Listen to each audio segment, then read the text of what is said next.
मैं हूं सुशील शर्मा। आप देख रहे हैं हमारा खास डिबेट शो मिलकर मांगेंगे जवाब। आज हम इस वक्त मौजूद है बनारस के तुलसी घाट पर। आज मध्य प्रदेश और उत्तर प्रदेश के लिए बहुत महत्वपूर्ण दिन है। आज मध्य प्रदेश और उत्तर प्रदेश ने सहयोग सम्मेलन के माध्यम से न केवल एक MOU किया है बल्कि ODOP को लेकर नए आयाम स्थापित करने जा रहा है। इसी पर हम चर्चा करेंगे। उसके पहले देखिए हमारी एक खास रिपोर्ट। मुख्यमंत्री डॉक्टर मोहन यादव के नेतृत्व में मध्य प्रदेश सरकार वाराणसी में आयोजित MP-UP सहयोग सम्मेलन 2026 के माध्यम से अंतर्राज्यीय सहयोग को नई दिशा देने जा रही है। यह सम्मेलन ODOP, GI टैग उत्पादों, पारंपरिक शिल्प, निवेश, निर्यात और पर्यटन को एकत्रित कर एक मजबूत आर्थिक इकोसिस्टम बनाने पर केंद्रित है, जिससे दोनों राज्यों के बीच दीर्घकालिक विकास का मॉडल तैयार हो सके। विकसित होगा आधुनिक तीर्थ प्रबंधन का दृष्टिकोण। ODOP GI को मिलेगा एकीकृत वैश्विक मंच। MOU से मजबूत होगा प्रदेश का व्यापार, निवेश और कौशल विकास की साझेदारी। उद्योग, नीति निर्माता और शिल्पकारों को मिलेगा साझा मंच। यहाँ तेजी से बढ़ते हुए निवेश के इस आयोजन की तरफ देखता हूँ तो मैन्युफैक्चरिंग से लेकर लॉजिस्टिक हब तक की बात आती है। उत्तर प्रदेश और मध्य प्रदेश जिस प्रकार से अपनी अलग कहानी बना रहा है, देश आगे बढ़ रहा है, तो मध्य प्रदेश और उत्तर प्रदेश भी। कार्यक्रम की शुरुआत काशी विश्वनाथ कॉरिडोर के अध्ययन भ्रमण से की जा रही है, जहां आधुनिक शहरी नियोजन और तीर्थ प्रबंधन के सफल मॉडल को समझा जाएगा, जिसका उपयोग मध्य प्रदेश में धार्मिक स्थलों के विकास में किया जाएगा। सम्मेलन के दौरान किए गए MOU के जरिए व्यापार, औद्योगिक निवेश, कौशल विकास और पर्यटन में सहयोग को औपचारिक रूप दिया जाएगा, जिससे उद्यमियों और शिल्पकारों के लिए नए अवसर खुलेंगे। बनारस के अनुभव साझा करते हुए अधिकारियों को भविष्य में और अच्छे से टेम्पल व्यवस्था को जोड़ करके धार्मिक पर्यटन को बढ़ावा देने के लिए कैसे कर सकते हैं, उस पर विचार करने के लिए MOU किया गया। और एक MOU हमारा 1 डिस्ट्रिक्ट 1 प्रोडक्ट ODOP को पहल को मजबूत करने का, स्थानीय उत्पादों को राष्ट्रीय स्तर पर पहचान दिलाने का और अंतर्राज्यीय सहयोग के माध्यम से आर्थिक विकास को मजबूत करने की दृष्टि से किया गया है। दोनों राज्यों के ODOP उत्पादों का आदान प्रदान किया गया। स्थानीय उत्पादों को राष्ट्रीय और अंतर्राष्ट्रीय बाजार में उनकी पहचान दिलाने का, भविष्य में मार्केट उपलब्ध कराने का एक बड़ा निर्णय हुआ है। MP-UP सहयोग सम्मेलन 2026 में प्रदर्शनी, आर्टिजन वर्कशॉप और टूरिज्म राउंड टेबल जैसे आयोजनों के माध्यम से ODOP और GI उत्पादों की ब्रांडिंग, बाजार विस्तार और निर्यात को बढ़ावा देने पर जोर दिया गया। साथ ही गंगा नर्मदा क्राफ्ट कॉरिडोर और काशी उज्जैन चित्रकूट धार्मिक सर्किट जैसी पहल पारंपरिक शिल्प और पर्यटन को नई पहचान देगी। आशा है कि यह सम्मेलन निवेश, रोजगार और सांस्कृतिक विरासत के संरक्षण के बीच संतुलन स्थापित करते हुए मध्य प्रदेश और उत्तर प्रदेश के बीच सहयोग को व्यवहारिक और परिणामदायी स्वरूप देने की दिशा में अहम कदम साबित होगा। Bureau report, BSTV Bhopal. Madhya Pradesh और उत्तर प्रदेश का ये सहयोग सम्मेलन न केवल मध्य प्रदेश के लिए फायदेमंद होगा बल्कि उत्तर प्रदेश के लिए भी फायदेमंद होगा। आज मुख्यमंत्री डॉक्टर मोहन यादव बाबा विश्वनाथ की नगरी काशी में थे। उन्होंने बाबा विश्वनाथ के दर्शन किए, कॉरिडोर का अवलोकन किया और इसके साथ सहयोग सम्मेलन में भी वो शामिल हुए। और एक MOU बाबा महाकाल और बाबा विश्वनाथ दोनों मंदिर प्रशासन के बीच में भी हुआ है। हम इस पूरे प्रयोजन के उद्देश्य को समझेंगे और ये समझने की कोशिश करेंगे कि आखिर इसके कितने बड़े आर्थिक लाभ मध्य प्रदेश और उत्तर प्रदेश को प्राप्त होंगे। मेरे साथ एक खास पैनल यहाँ पर मौजूद है। मैं स्वयं बनारस में हूँ। मेरे साथ मेरे ब्यूरो चीफ मनोज राठौर मेरे साथ जुड़े हुए हैं और ऑनलाइन मेरे साथ जुड़े हुए हैं संघ मामलों के जानकार दिनेश जैन जी और वरिष्ठ पत्रकार और राजनीतिक विश्लेषक आशीष दुबे जी। सबसे पहले मैं मनोज जी से समझूंगा। मनोज जी, आप दिन भर से इस पूरे महासम्मेलन को या जो आप सहयोग सम्मेलन कहें उसको कवर कर रहे थे। कितना महत्वपूर्ण है यह सहयोग सम्मेलन मध्य प्रदेश और उत्तर प्रदेश के हिसाब से?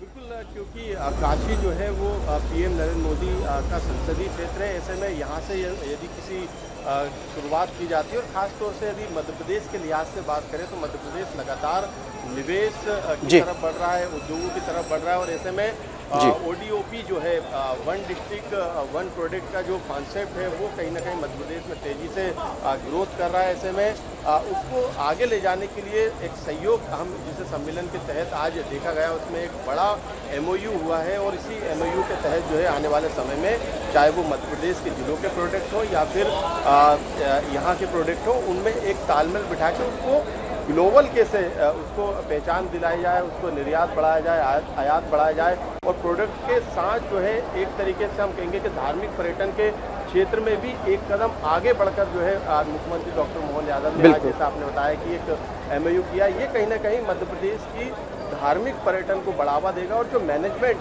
खास तौर से हम देखते हैं यूपी के अंदर धार्मिक स्थलों पे खास तौर से बाबा की नगरी काशी विश्वनाथ में, तो वो कहीं ना कहीं मध्य प्रदेश में वो मॉडल भी लागू होगा। ये मध्य प्रदेश के लिहाज से काफ़ी महत्वपूर्ण होगा। देखिए, मध्य प्रदेश और उत्तर प्रदेश सरकार का ये प्रयास है और अच्छा प्रयास है, खासकर हस्तशिल्प जैसे उत्पादों को यदि ग्लोबल मार्केट मिलेगा, लोकल यदि ग्लोबल होगा तो स्वाभाविक रूप से दोनों राज्यों को फायदा होगा। मेरे साथ ऑनलाइन सुभाष जी भी जुड़ गए हैं जो कि उद्योगपति हैं, पर मैं सबसे पहले दिनेश जैन जी आपके पास जाना चाहूँगा।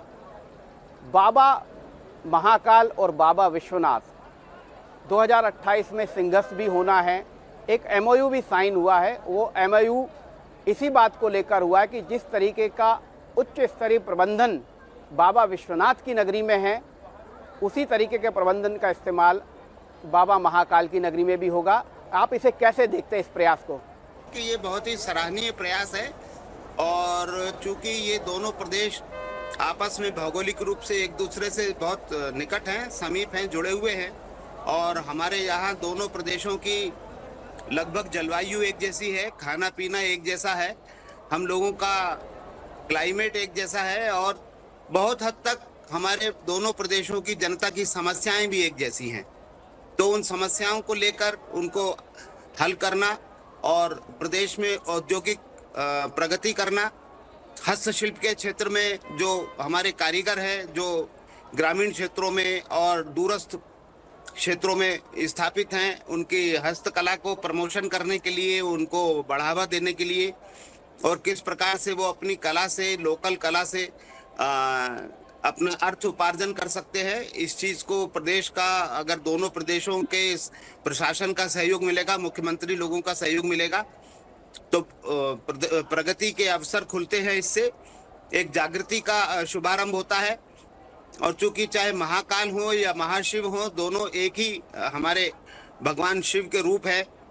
महाकाल की नगरी में अगर प्रगति होती है और वाराणसी में अगर बाबा भोलेनाथ की उसमें कॉरिडोर में प्रगति होती है तो दोनों एक दूसरे को हम लोग प्रेरणा भी ले सकते हैं और एक दूसरे को प्रेरणा दे भी सकते हैं। तो इस प्रकार से रिलीजियस टूरिज्म को बढ़ावा मिलेगा। हमारे यहाँ के लोग चूंकि धार्मिक प्रवृत्ति के हैं और धार्मिक प्रवृत्ति की ओर झुकाव से चरित्र निर्माण होता है, समाज निर्माण होता है और अंततः देश और राष्ट्र निर्माण भी होता है। क्योंकि हमारी जो मूल संस्कृति है, जो हमारे संस्कार हैं, वो हमारे सनातन धर्म की प्रगति में और वहाँ के उसके रिलीजियस टूरिज्म में निहित है। इससे उनको धार्मिक प्रवृत्ति में और धार्मिक प्रचार प्रसार में बढ़ावा मिलता है। उनके उस प्रकार के हम इस तरह के जो प्रयास है वो बहुत ही प्रशंसनीय है। हमें उनको और समर्थन देकर आगे बढ़ाना चाहिए। बिल्कुल ठीक दिनेश जी, आपने बिल्कुल सही कहा। इस वक्त हम जहाँ खड़े हैं वो बनारस का प्रसिद्ध तुलसी घाट है और आप देख सकते हैं पीछे विहंगम दृश्य दिख रहा है, रात का समय है और गंगा आरती की तैयारी भी अलग अलग घाटों पर की जा रही है। मैं सुभाष जी आपसे समझना चाहूँगा, एक जिला एक उत्पाद, ये पिछले 3-4 साल से ये बात चल रही है और अब जाकर मध्य प्रदेश सरकार और उत्तर प्रदेश सरकार दोनों आपस में अपने अपने ज़िले के उत्पादों को ग्लोबल बनाने की तैयारी कर रहे हैं।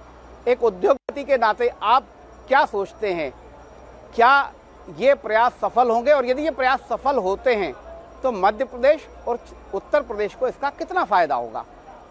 मेरा ये कहना है कि जिस तरीके से आदरणीय मुख्यमंत्री जी मोहन यादव जी अभी मध्य प्रदेश में हर जिले में जाके और वहाँ का जो कला कौशल है उसको वो जांच रहे हैं और वो हर जगह ये प्रोत्साहित करते हैं हर तरह के लोगों को कि अपना जिस जिले में है उसी की संस्कृति को अपने को आगे बढ़ाना है।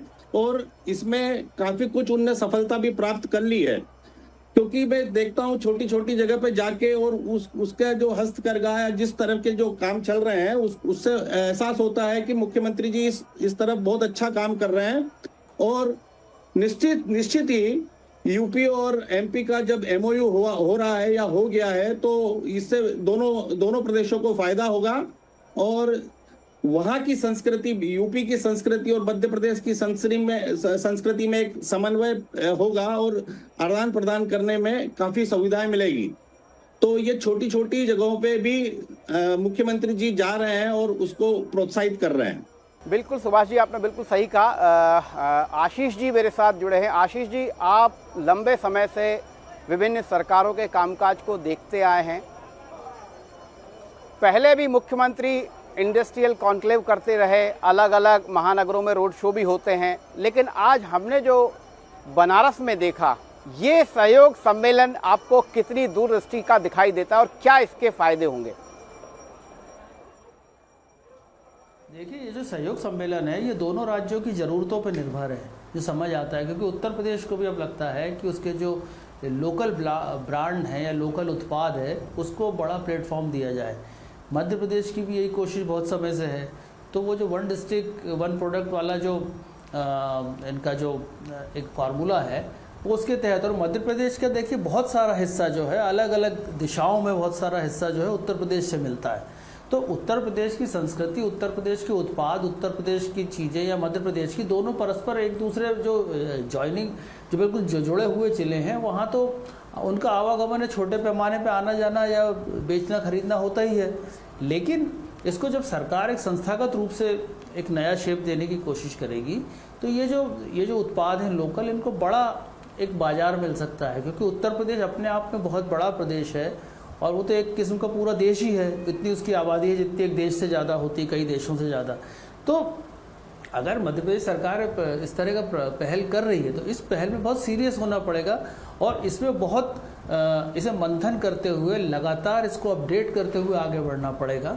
क्योंकि ये दो बड़े राज्य हैं, तकरीबन जो समझिए आपकी 30 करोड़ आबादी दोनों राज्यों की मिला के होती है। तो इस 30 करोड़ आबादी को में कैसे लोकल जो ब्रांड हैं उसको उपलब्ध कराया जाए, और ख़ास तौर पर तब जब ग्लोबल ब्रांड की इस तरह की डिमांड है। ज़माना बहुत तेज़ी से बदल रहा है, तो हम अपने लोकल जो उत्पादक हैं उनको कितना अपडेट, कितना मॉडिफाई कर पाते हैं, कितना ट्रेंड कर पाते हैं ज़रूरतों के हिसाब से, ये मध्य प्रदेश के लिए भी ज़रूरी है, उत्तर प्रदेश के लिए भी ज़रूरी है। लेकिन ये ज़रूर बात है कि दोनों राज्यों की संस्कृतियाँ लगभग समान हैं, भाषाओं में या बोली के लहजे में थोड़ा अंतर है, लेकिन ये समान है। तो ये मुझे ऐसा लगता है कि नर्मदा और गंगा के बीच में जो पुल बनाने की कोशिश की जा रही है, व्यापार के जरिए या ब्रांड के जरिए या बिजनेस के जरिए या फिर धार्मिक पर्यटन के जरिए, तो ये अच्छी पहल है। लेकिन इसमें लगातार, जैसा मैं फिर कहूँगा कि इसमें लगातार इसमें अपग्रेडेशन, इसमें सुधार और इसमें नए नए विचार जरूरी होंगे।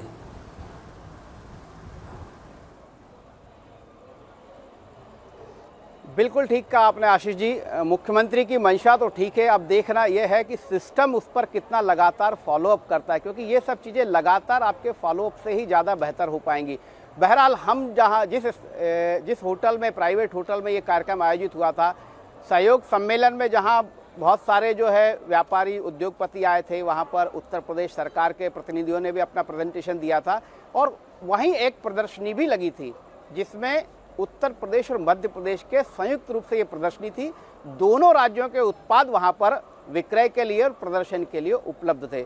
मनोज जी, आपने पूरा दोनों जगह जाके देखा था, समझने की कोशिश की थी, कितना उत्साह नज़र आया था आपको वहाँ पर? बिल्कुल, क्योंकि यदि तालमेल की बात करें तो आज मुख्यमंत्री डॉक्टर मोहन यादव के साथ यूपी सरकार के दो मंत्री, औद्योगिक विकास मंत्री और एमएसएमई मंत्री, यानी ये दोनों विभागों की बात करें तो मध्य प्रदेश में भी ये दोनों डिपार्टमेंट काफ़ी महत्वपूर्ण है, और इन्हीं डिपार्टमेंट के आसपास कहीं ना कहीं पूरी अर्थव्यवस्था जो है वो चलती है। ऐसे में कोशिश यही है, प्रदर्शनी का सबसे बड़ा मकसद यही था कि जिस तरीके से महेश्वरी की साड़ी, चंदेरी की साड़ी मध्य प्रदेश की तरफ से प्रदर्शनी लगी थी, लेकिन बनारस की साड़ी भी हमने देखने को मिली वहाँ पर। हमने जब बातचीत करने की कोशिश की तो वहाँ से ये पता चला कि दोनों तरफ से अपने प्रोडक्ट को ग्लोबल तौर पे किस तरीके से उसे हम रखें और उसको बेचें, ये एक मंच कहीं ना कहीं देता है। यूपी की जो पहुंच है बनारस की साड़ी की वो कहाँ तक है, मध्य प्रदेश की साड़ियों की चाहे बात प्रिंट की बात करें या दूसरे प्रोडक्ट की, तो एक तालमेल के जरिए आगे किस तरीके से सहयोग के माध्यम से आगे बढ़े, क्योंकि पूरी अर्थव्यवस्था की बात करें तो ये तमाम जो सेक्टर है उसी पर डिपेंड है। तो अब जो है उद्योग लगाने से ही नहीं बल्कि उद्योग के अलावा पर्यटन के माध्यम से, चाहे वो धार्मिक पर्यटन हो या मेडिकल पर्यटन हो, क्योंकि मुख्यमंत्री डॉक्टर मोहन यादव बार बार इस बात का भी जिक्र करते हैं कि मध्य प्रदेश में तेजी से मेडिकल कॉलेज खोले जा रहे हैं और उसमें अनुदान देने का, यदि 100 करोड़ का आपको लगाना है तो 30 करोड़ का अनुदान सरकार के द्वारा दिया जा रहा है, यानी एक विस्तार दिया गया और यही कारण है कि उसका निचोड़ आज जो है वो देखने को मिला। नहीं, बिल्कुल ठीक है मनोज जी। सबसे बड़ी बात यह कि यदि कोई सरकार इंडस्ट्री पर ध्यान दे रही है तो अच्छी बात है, लेकिन यदि छोटे व्यापारी, हस्तशिल्प वाले, लघु उद्योगों पर यदि ध्यान दिया जाता है, खासकर ये बहुत छोटे छोटे व्यापार करने वाले, खिलौने बनाने वाले, साड़ी, ये बुनकर, इनको तरफ ध्यान दिया जाता है तो बड़ी बात है। मैं दिनेश जी आपसे समझना चाहूँगा कि एक चर्चा और आज यहाँ पर थी धार्मिक सर्किट बनाने की। मध्य प्रदेश टूरिज्म कॉरपोरेशन और बोर्ड इसको सम्मिलित प्रयास से कर रहे थे और जो बाबा विश्वनाथ की नगरी आ रहे हैं वो महाकाल जाएं और महाकाल या मध्य प्रदेश में जो टूरिस्ट आ रहे हैं वो उत्तर प्रदेश तक आएं। तो ये जो समन्वित प्रयास हो रहा है इसको आप किस नज़र से देखते हैं और कितना लाभदायक होगा? दिनेश जी। ये बहुत आवश्यक भी है। देखिए, जो बाबा विश्वनाथ के दर्शन करना चाहते हैं वो महाकाल के भी दर्शन करना चाहते हैं। तो हम देख रहे हैं कि पिछले कुछ वर्षों में रिलीजियस टूरिज्म जो है, धार्मिक पर्यटन में बहुत अधिक बढ़ावा हुआ है, बहुत अधिक प्रगति हुई है और लोग वाग इस दिशा में ज्यादा रुचि ले रहे हैं। वो धार्मिक पर्यटन में चाहे अयोध्या जी हो या वाराणसी हो या हमारा इलाहाबाद प्रयागराज हो, इस प्रकार मथुरा हो, श्री कृष्ण जन्म स्थान हो, सभी जगह हम देखते हैं, या साउथ के हमारे दक्षिण भारत के जो धार्मिक स्थल है वहां पर भी बहुत अधिक भीड़ हम देखने को मिलती है। तो अगर जैसे जैसे हम अगर इन स्थानों के लिए सुविधाओं का बेहतरी करेंगे, सुविधाएं बढ़ेंगी, रोड्स अच्छे होंगे, ट्रेन अच्छी होंगी, आवागमन के साधन बेहतर होंगे, ट्रेन और एयर फ्लाइट्स की फैसिलिटीज अच्छी होंगी, तो टूरिज्म को बढ़ावा भी मिलेगा, लोगों को सुविधाएं भी मिलेंगी, जो कि बहुत आवश्यक भी है, जिसकी वजह से हम दुर्घटनाओं को टाल सकते हैं, उनको अवॉइड कर सकते हैं। तो हमारे लिए रिलीजियस टूरिज्म हमारे देश की जो प्रवृत्ति है, जो हमारे देश की लोगों की जो इच्छाएं हैं, जो उनकी भावनाएं हैं, उनका आदर करते हुए सनातन धर्म की जो हमारा प्रवर्तन है, जो हमारा मूल जो संस्कार हैं, वो चूंकि धार्मिक स्थानों की टूरिज्म के लिए हम चारों धाम यात्रा को अनादिकाल से ही हम लोगों के यहाँ बहुत महत्व दिया गया है। चारों धाम यात्रा के बारे में ये भी कहा गया है कि जिसने अपने जीवन काल में चारों धाम यात्रा का वो किया है, भ्रमण किया है, उसको स्वर्ग की प्राप्ति होती है। तो ये हमारे यहाँ चूंकि इस प्रकार की भावनाएं हैं लोगों की, तो और वो कुंभ में हो चाहे महाकुंभ हो, कहीं भी जाना अपने लिए बहुत ही आवश्यक और पवित्र समझते हैं। तो उन भावनाओं का, जन भावनाओं का आदर करते हुए हमें धार्मिक पर्यटन की और सुविधाएं बढ़ाना चाहिए, बेहतर रोड्स उपलब्ध करवाने चाहिए, बेहतर कॉरिडोर्स बनाने चाहिए और बेहतर ट्रेन की और फ्लाइट की फैसिलिटीज बढ़ाना चाहिए। तो ये बहुत जरूरी है, ये हम भारतीयों की भावनाओं के अनुरूप होगा और हमें प्रोत्साहन भी मिलेगा। इससे हमारी आर्थिक प्रगति भी होगी, हमारे देश की जो आर्थिक स्थिति है वो भी मजबूत होगी, लोगों को रोजगार मिलेगा, लोगों का धर्म के प्रति रुचि और रुझान बढ़ेगा और हमारे देश के चरित्र निर्माण में भी इससे एक बहुत अच्छा सहयोग मिलेगा।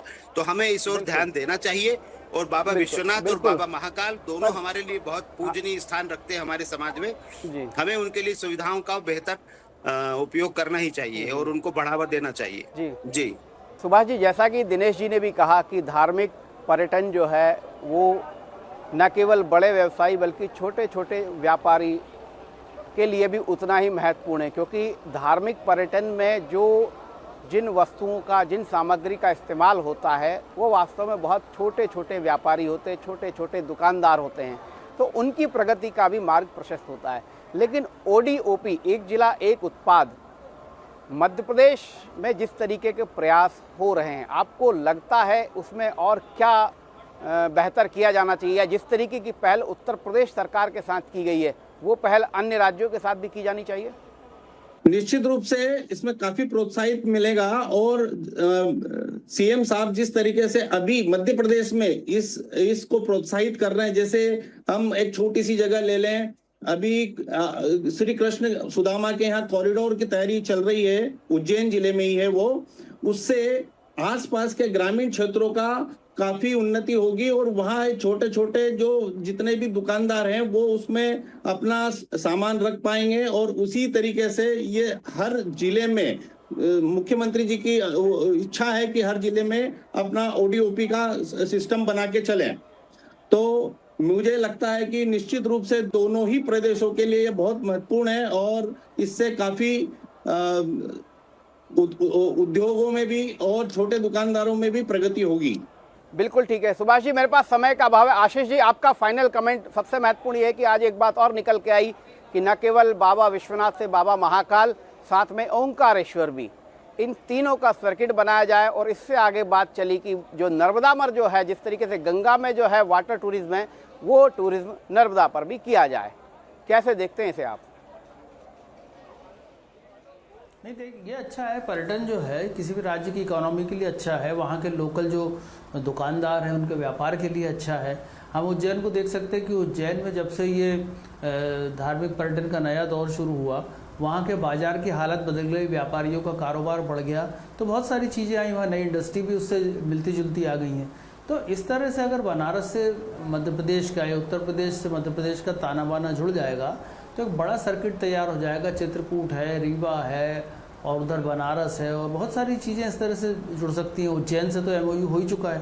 तो ये एक अच्छा प्रयास तो अच्छा है और विचार भी अच्छा है। जैसे आप रीजनल समिट की गई थी, उस तरह से ये अंतर्राज्यीय समिट की जा रही हैं, तो ये ठीक बात है। अभी थोड़े दिन पहले मुख्यमंत्री राजस्थान गए थे, उन्होंने 2 दौरे इसी महीने 2 दौरे किए हैं और राजस्थान से भी उन्होंने इसी तरह के प्रयास किए हैं और वहाँ के इंडस्ट्री और दूसरी चीज़ों के लिए। तो ये अच्छी बात है और इस तरह से करना चाहिए। अभी देखिए 3 तारीख को बिल्कुल आशीष जी मैं क्षमा चाहूँगा, मेरे पास समय का अभाव है। बिल्कुल सही है, 3 तारीख से लेकर 5 तारीख तक बनारस के रेलवे ग्राउंड में विक्रमादित्य पर केंद्रित महानाट्य का मंचन भी होगा, जिसमें मुख्यमंत्री डॉक्टर मोहन यादव भी पधारेंगे। आज भी आए थे और 3 तारीख को भी आएंगे। और सबसे महत्वपूर्ण है कि इस महानाट्य में कभी डॉक्टर मोहन यादव ने विक्रमादित्य का रोल भी किया था। बहरहाल सरकार का ये प्रयास सार्थक है, सफल होगा तो स्वाभाविक रूप से मध्य प्रदेश और उत्तर प्रदेश दोनों की प्रगति के धार्मिक द्वार भी खुलेंगे। आज के लिए बस इतना ही। आप सभी मेहमानों का बहुत बहुत धन्यवाद। कल फिर मिलेंगे किसी नए मुद्दे के साथ, तब तक के लिए नमस्कार।